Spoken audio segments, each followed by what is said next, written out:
Hey, I know it's been a while. Listen, I didn't think of another series or whatever, but I wanted to share something that was on my heart.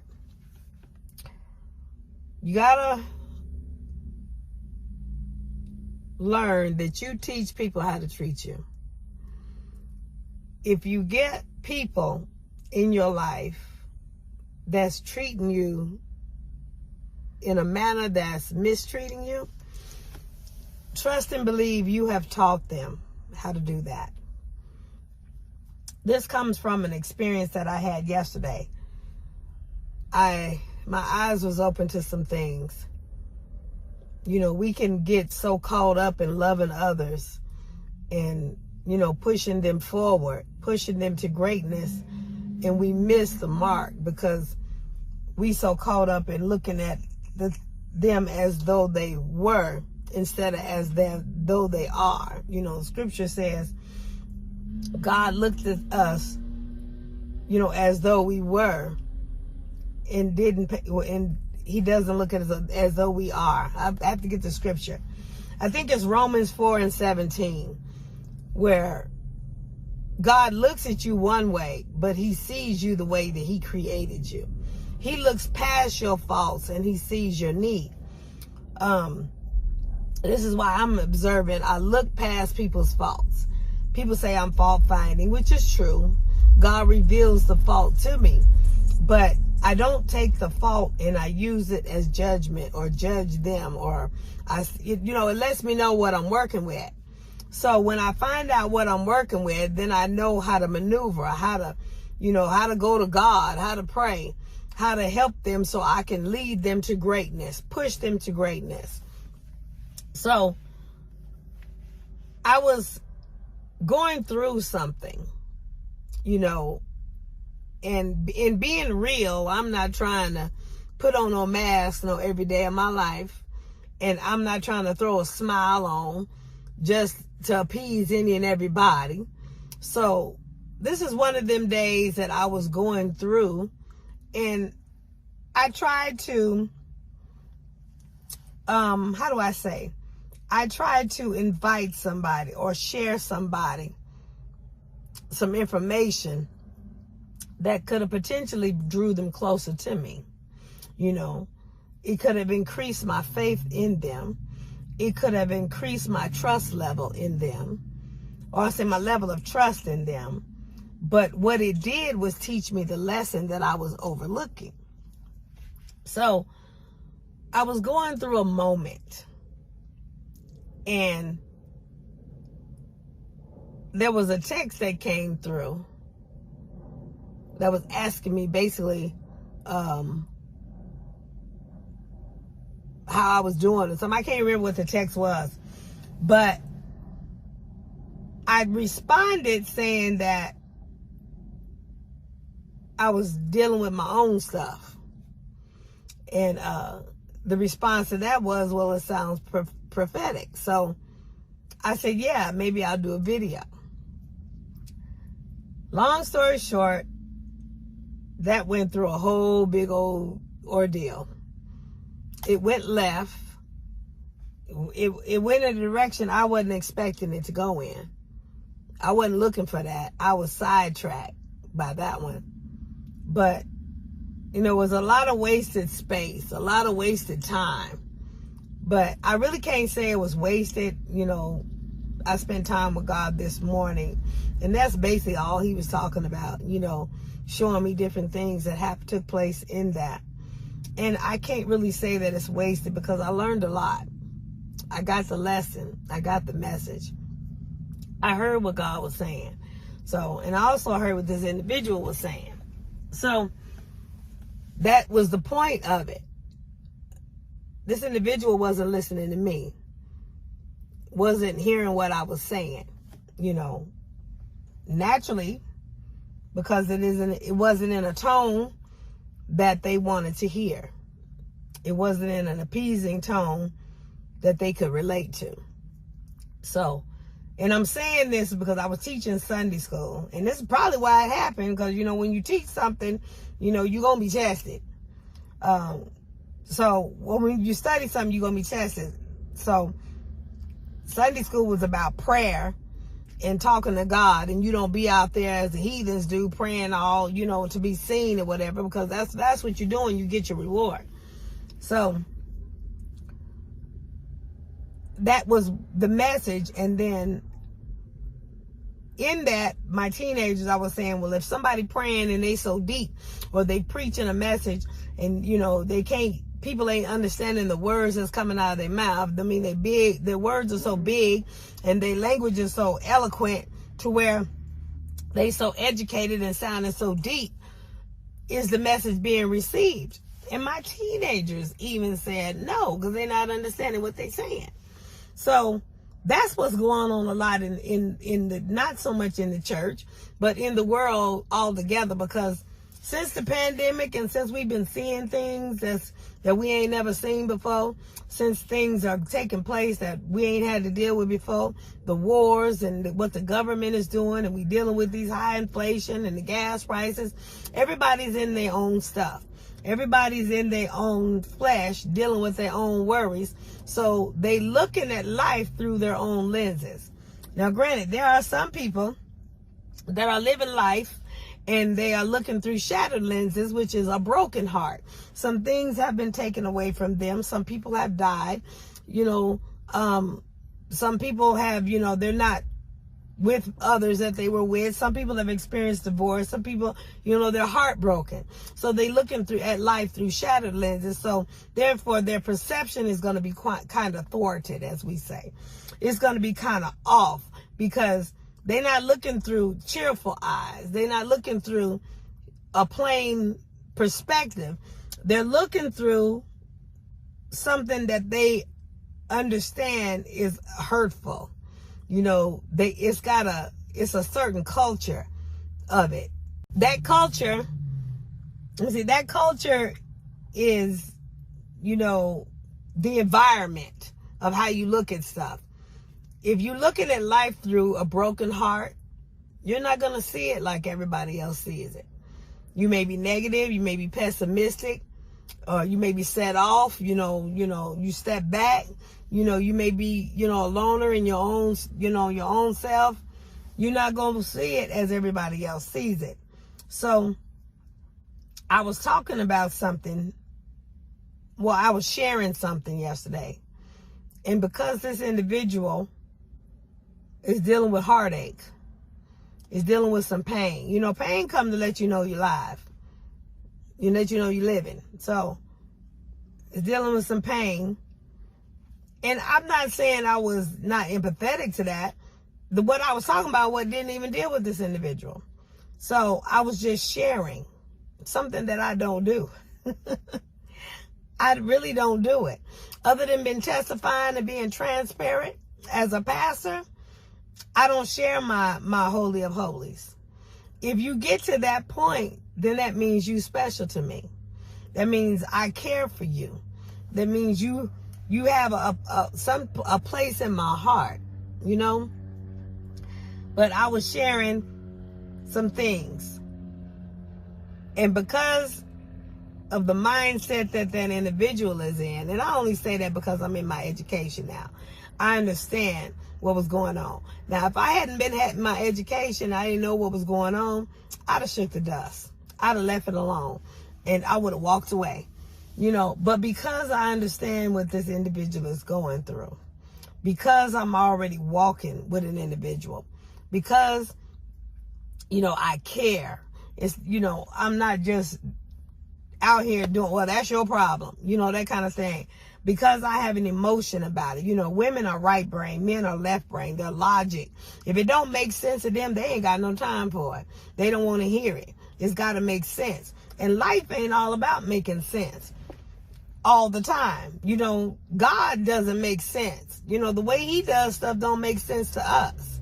You talking about if you want something, you got to give in a famine. You sitting here trying to feed your children, but he telling you to give in a famine. You give what you running out of. That's the sense of God, because that's faith. That's letting him know that you believe him to supply all of your needs. So It don't make sense. So to this individual, logically, it didn't make no sense. And I was like, okay, I understood that because I'm in my education. Everybody ain't in their education. Everybody don't know that. So therefore, it would have been real hurt for somebody else that didn't have a clue. So I let it go. But I was explaining to them, how I felt. I share with them how I felt. I put the smile on my face. I go around being a giver, and then, there are those that you give to and there's no reciprocity. Not that you're looking for something, but anytime you pour out of something, if ain't nothing being put back in, it gets drained. And this was one of those days and one of those times I was feeling drained. All I needed was a word. Something. Just a word. But because this individual was in their feelings, because they was dealing with their own stuff, they didn't want to hear what I had to say. They even told me, I'm not listening to what you're saying because I don't want to hear this. It's all making excuses or whatever. So I said it was a waste of time for me to even talk to the individual, because if you're not listening to what I'm saying, if my opinion or what I got to say don't matter, I'm wasting my time. That's disrespect to me, because it ought to matter what I say, that I have something to say regardless of what it is. You don't have the unction to sit there and listen to what I got to say, but I'm supposed to listen to everything you got to say when you get ready. I was told that I need to go to God. I need to get on my knees and I need to pray and I need to go to God. And I'm like, I stay with God. I can't do what I do or walk the way I walk if I'm not with God. All of this that I'm in, I'm out here in the deep. All of this I'm in, it ain't kept by nobody but God. I have a relationship with God, which makes me question whether this individual has one, because I could say this individual has God in their mouth, but as far as action, because love is an action word. As far as action word, I don't see that. I don't see it nowhere. They just talk about God all the time, which is good. But if you don't never do nothing to show God, you don't never have God in your members, which is what we taught on Bible study Tuesday night. If you don't have God in your members, if you ain't doing nothing for people, treating people a certain way, you ain't. I mean, if somebody hungry and you ain't feeding them, but you just talking to God, that ain't gonna feed them people. So the heartache came because it woke me up to let me know that I'm pushing forward to greatness, an individual that don't even listen to me, that don't even know me. Because if you don't listen to somebody, they don't know you. They can't know you unless they sit and spend time to listen to you. Had they known me or listened to me, they would have known that it was just a moment that I was having. I needed a word, to, I don't know, encourage or whatever, and then go on by my business. Nothing I said was not true. Nothing I said was a lie. It was all truth. But because I wasn't saying what they wanted me to say, it was a problem. So it wasn't received well. And we can't receive what's not in us. So if love ain't in us, we can't receive love. So like I said, it was an eye-opener to me that I had been spending all this time promoting, praising somebody that really didn't care what I had to say. They would rather me be a princess, standing on a pedestal all the time. I can't be real. I can't be human. I can't have moments. I can't be, God forbid, I be like Jesus in the Garden of Gethsemane. When he knew what he was down here for, when he knew what he had to do, and he knew that that was his purpose, and he still asked his Father, please, Lord, let this cup pass from me. God forbid I have a Garden of Gethsemane moment. So they don't want to hear that. They just want to hear high and, positive and all that. Life and death is in the power of the tongue. And God put life and death in that same place for a reason. Because sometimes you're going to have to speak death to some things, and sometimes you're going to have to speak life to some things. I needed to start speaking death to some things. And from that moment until today, well, basically, I'm still in that moment, actually. I've been speaking death to some things. I just left T-Mobile because some part of the issue was my children. You know, my children are very, very spoiled. And I've been talking because I don't want them to go to experience nothing negative. What parent does? But you know, if you you got to use the rod in order to snatch the child's soul out of hell. So no parent wants to do that. At least not me. I don't want to make my kids have a broken heart, make them angry, you know, make them have a problem, you know, an issue, you know, make their life miserable. You know, these teenagers, I don't want to have them to go through struggle or whatever. I try to teach and preach to them, and they not listening. You know, I found that I got a lot of people around me that's not listening. It's disrespect when somebody is speaking to you and you don't listen. You ain't hearing nothing.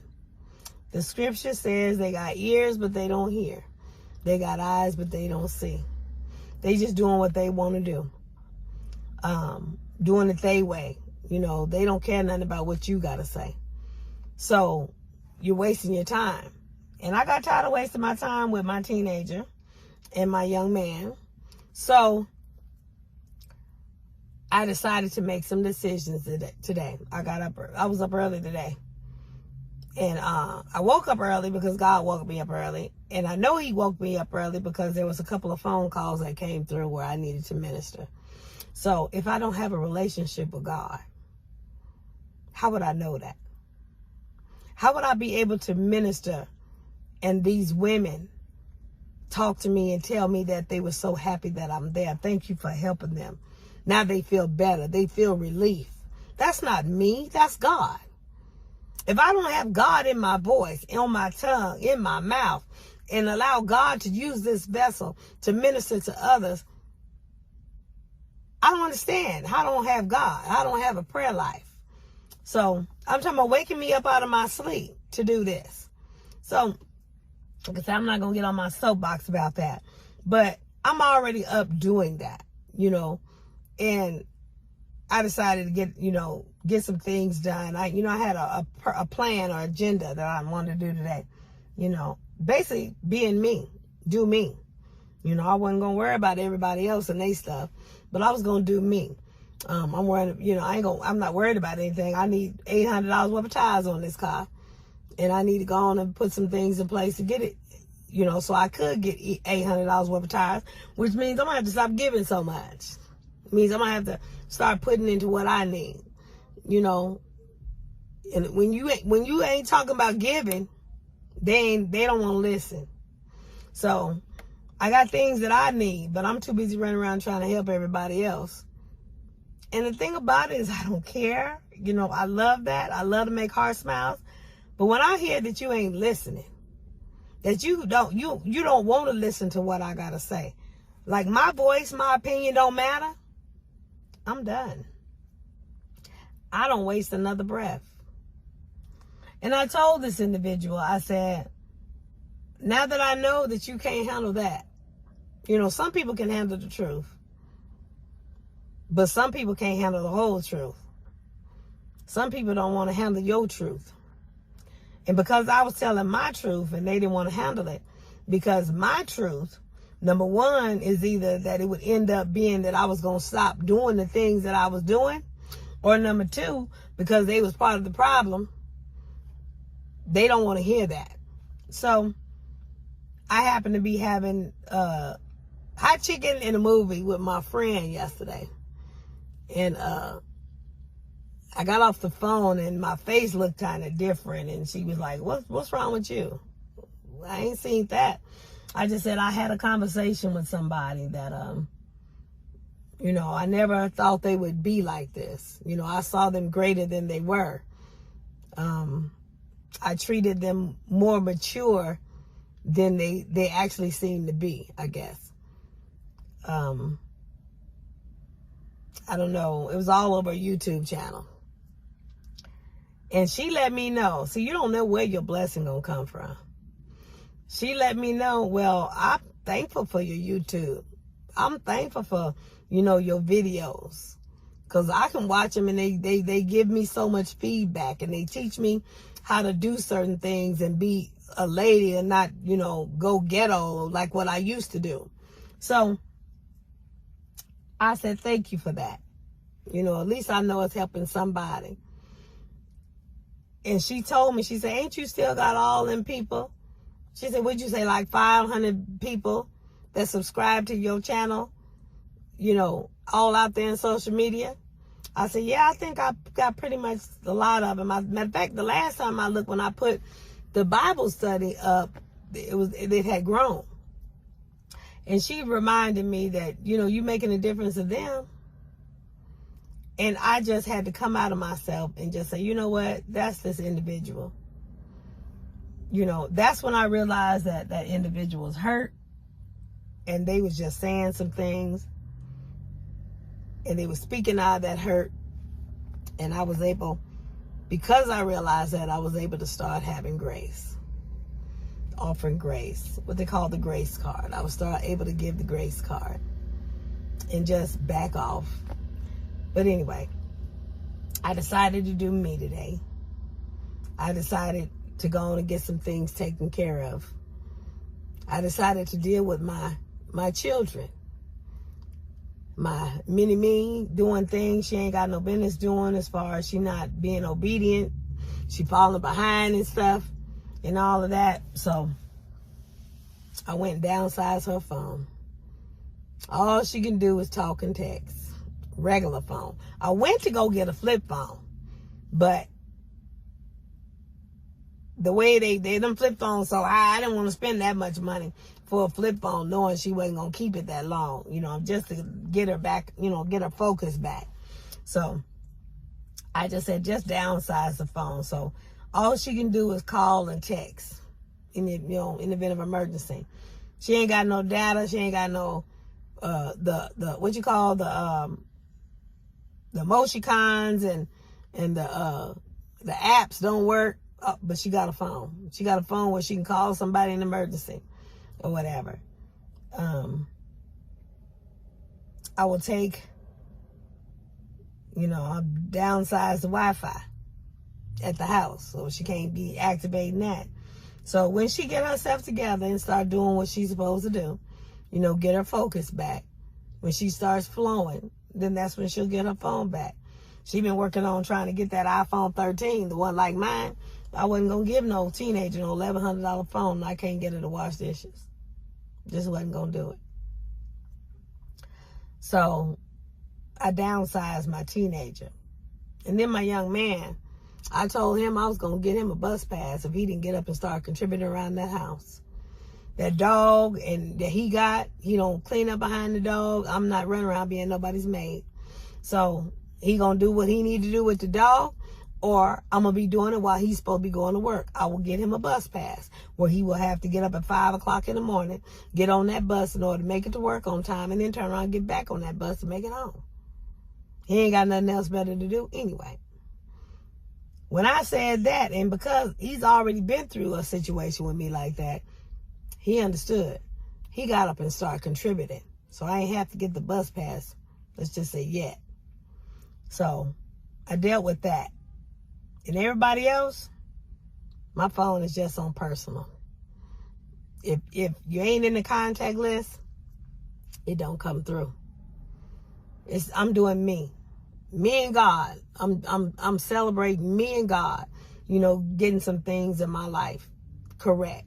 When you start living in a house that you'd rather be sitting in a car by yourself to get peace, then that's a conscious interrupt. Yesterday, I sat in my car for a good hour or so before I went in my house because I didn't want to go in there and deal with what I had to deal with. But change happened. It caused change, so I'm able to go. As a matter of fact, it's being taken care of as we speak. So when I get through leaving T-Mobile, and I'm gonna go take this phone to this gentleman. That's what got me down in the first place, because he keep pushing the doggone charger into the phone so much, breaking it and it's a flip phone. You know, they ain't got too many of them left, so you have to find one of them. So, but he keep breaking it. So now I got another one. I'm going on down there to take it to him, tell him he got a new phone, see how long this work or whatever. And then I'll go on back to the house, I guess, and do what I need to do. I got some notes and some work to do. My baby boy is there, and he like playing the music all in the living room, so I'm giving him his space right now. Because when I come home, all that mess cuts out. I don't want to hear all that. You know, you go in your room with your headphones or something. You ain't the only one that live here. You ain't the only one that pay the rent. And on top of that, I pay more rent than you do because you can't keep up with your bills. You got things that you won't, expecting me to pay the rest of the rent because you know how many zeros I have. That's going to stop too. So, you get upset. You start doing some things. You teach people how to treat you. I've been talking to them kids. And she ain't going to do nothing. Well, D-Day has arrived. I'm doing something. No, I don't want to do it. Yes, it hurts. But tough love is the best love. And with that gentleman, love him to life. But I don't have time to sit around on a phone talking to somebody that my opinion don't matter. Like I said, I was trying to share something that I was going through. Not saying I was doing it, but share something I was going through, and it went left. Let me know that I wasn't able to trust that information with that individual.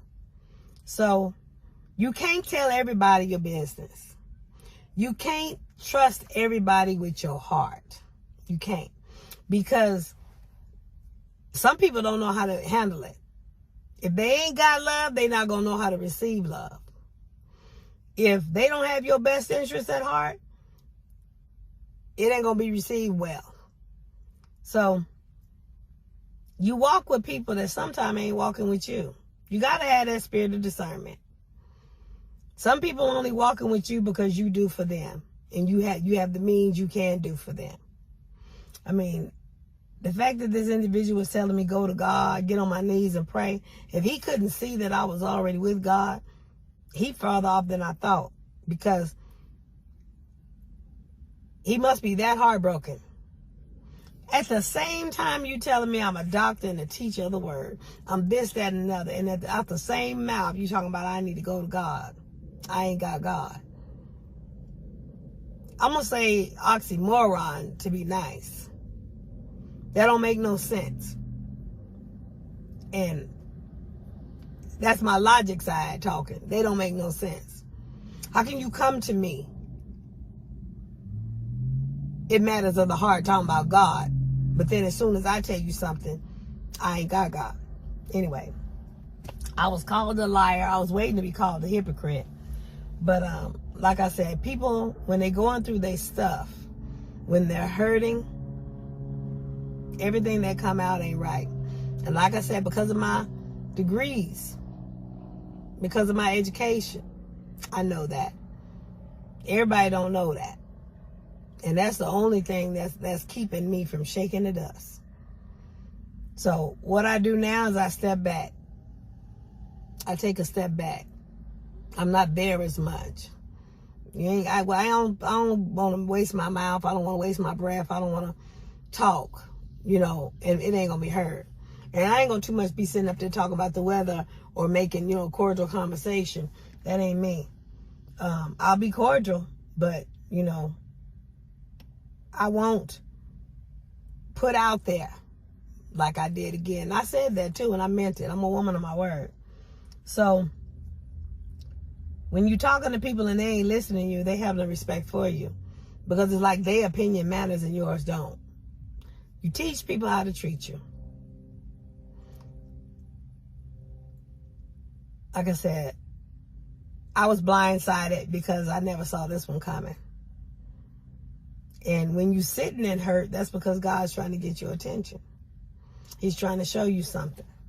So I got the lesson today. I'm backing up.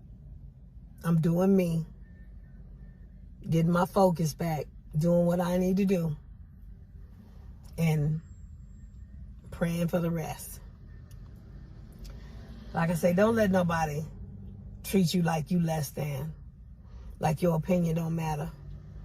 Like, you know, you can't be human. They take what they want.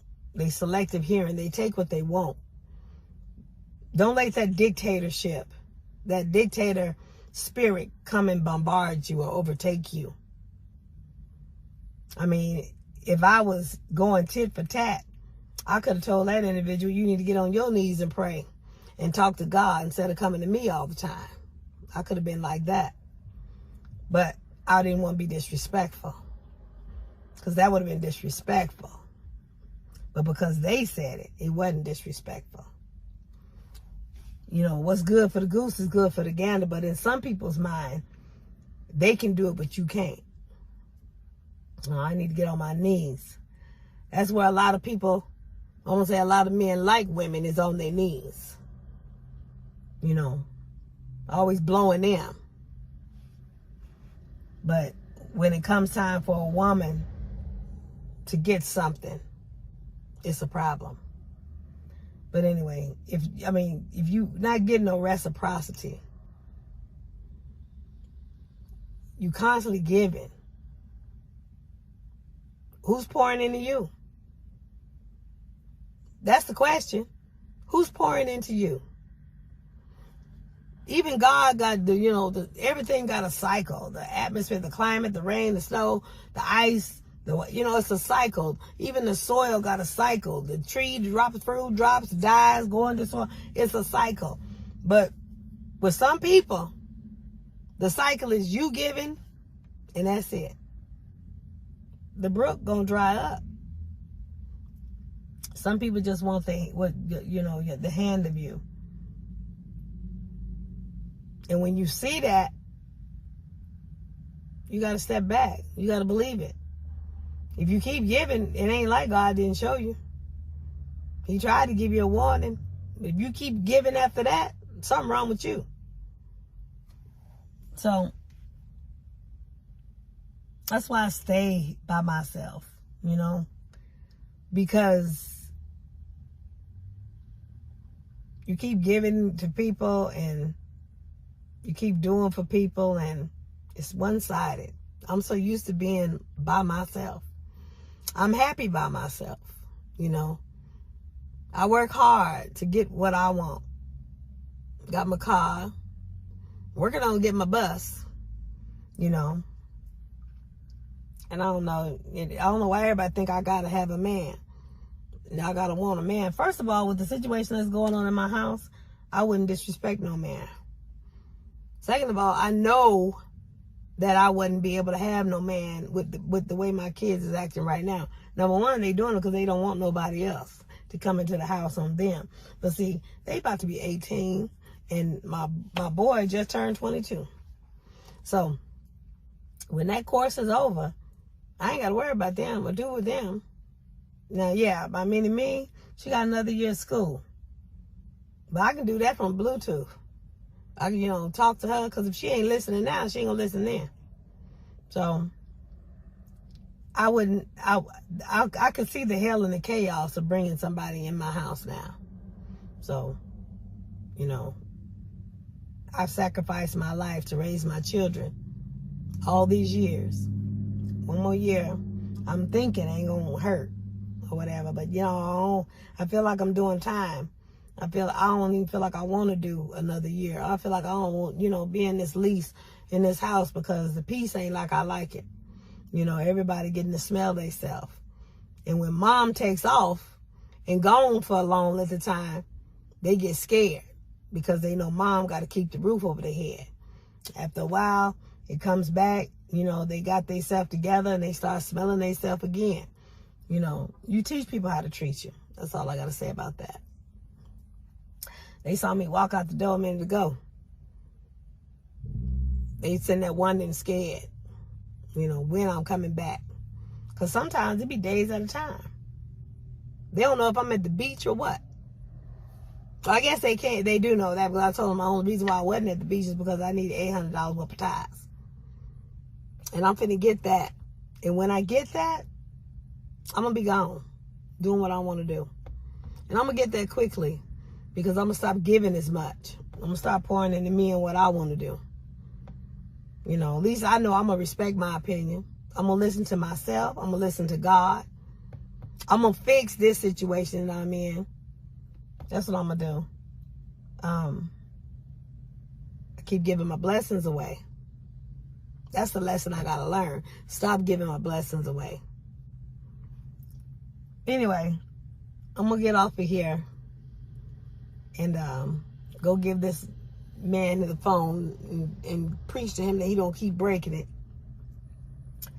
Go on back to this house. Matter of fact, I'm going to try to find me something to eat. I might as well get me something to eat while I'm out here. I can have anything I want. Go back to the house and sit and eat it. If they wanted something, they could have went and bought them something. That's how it is now. When I get like this, it gets their attention. They realize who or what they got to do. They realize they acting wrong. They realize who paycheck they living on. So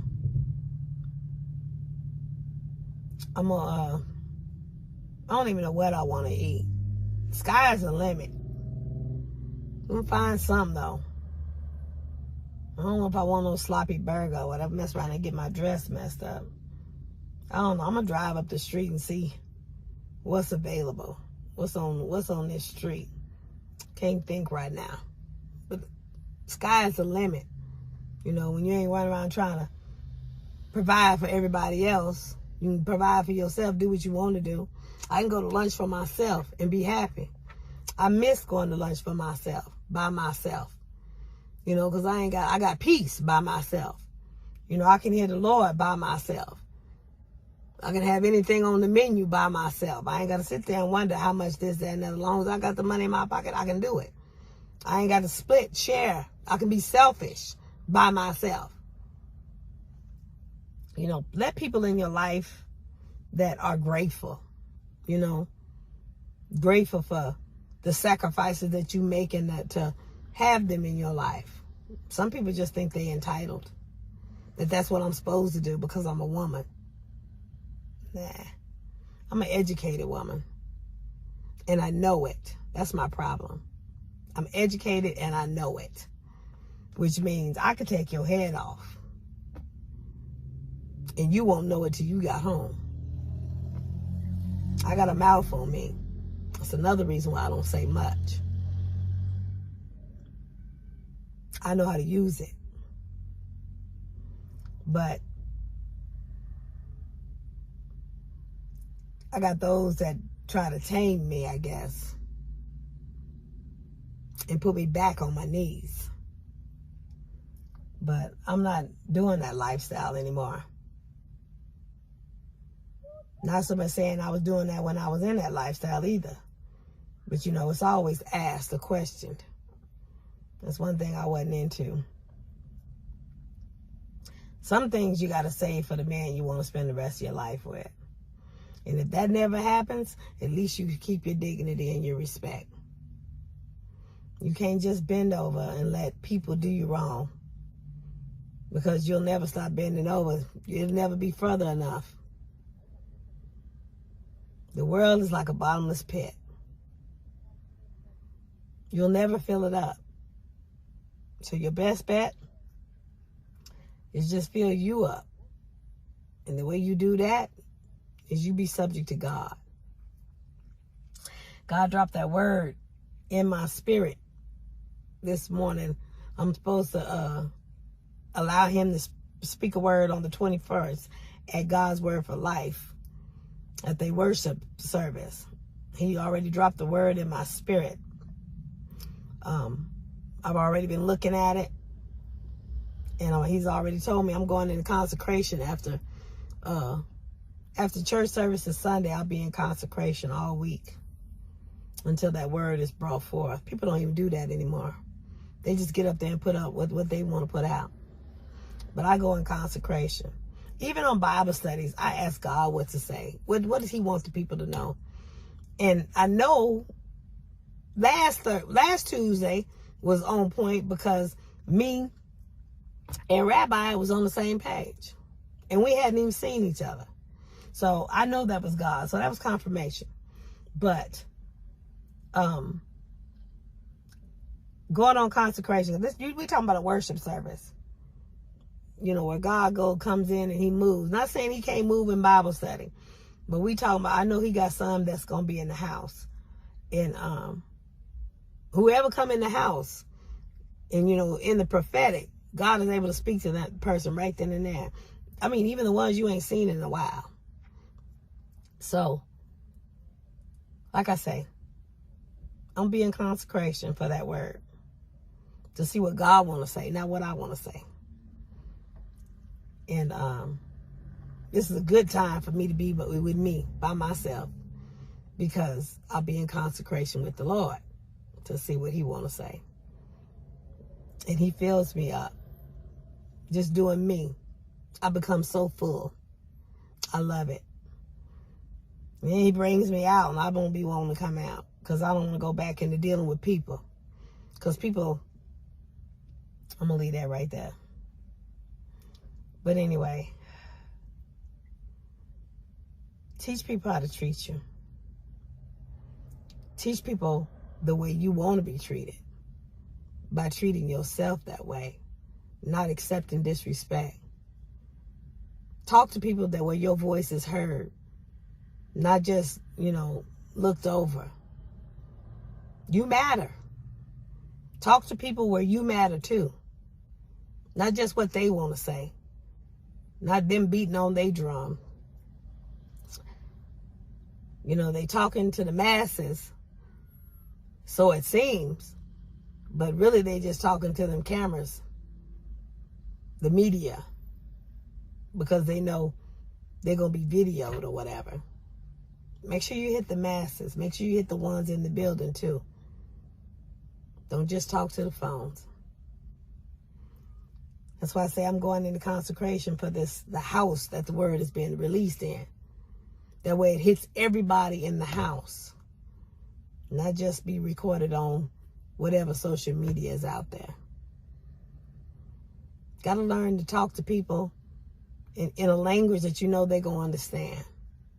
So they can receive it. If you're just talking at people, talking over people, they're not going to receive it.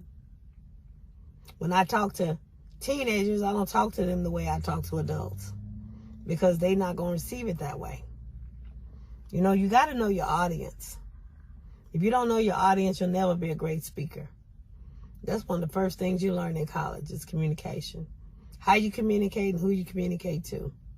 Some people just up there speaking and beating their chest because they want to be heard. Yeah, you can be heard, but people ain't listening if it ain't something that they want to listen to. Anyway, like I said, I'm going to get off of here. I was in an experience. And like I said, I was talking to that young lady who encouraged me to go on back and do my YouTube channel. She encouraged me to let me know that it's helping her, you know, to see somebody of my stature, be transparent enough to say, look, hey, I'm not perfect. I'm human. I go through just like you do. But this is how I go through. I don't get stuck and stagnant. I go through. Yeah. I don't like dealing with heartache. I don't like dealing with heartbreak, but, you know, it comes to let you know you're alive. Come to let you know what you got. You know, it's another reason why I hate falling in love with people, because the moment they do something, the moment your heart is broken, I'd rather somebody punch me, kick me, do whatever to me. Because I can fix that. I can heal that. I can put, you know, Band-Aid on that. But heartache and emotional abuse, you have to let that stuff roll out. You have to wait it out. That stuff hurt. Grief hurts. Mourning hurts.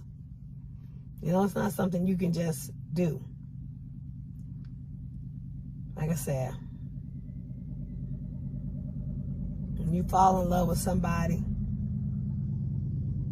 and you pushing them to greatness, and you realize that they don't have that same respect for you, it hits a little different. I've been in that situation so many times.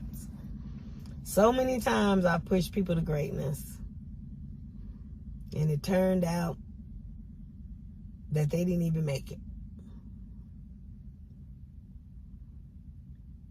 Years I gave people,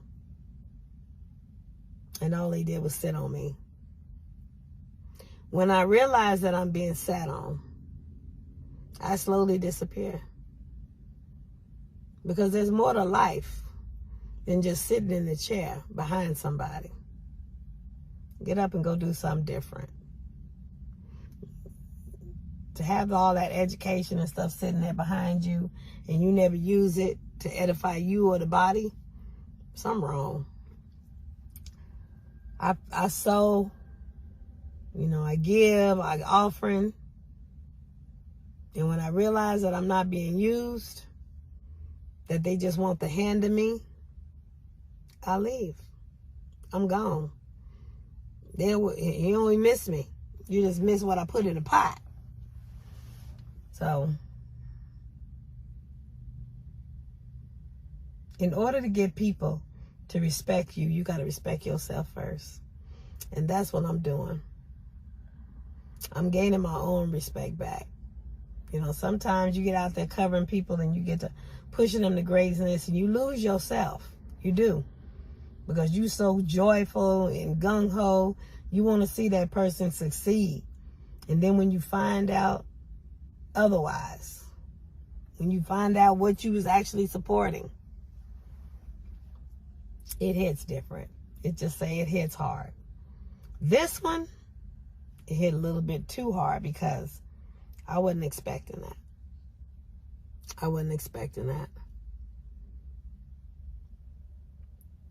I'm not inferior to anybody, but you have some of those that think they superior to you.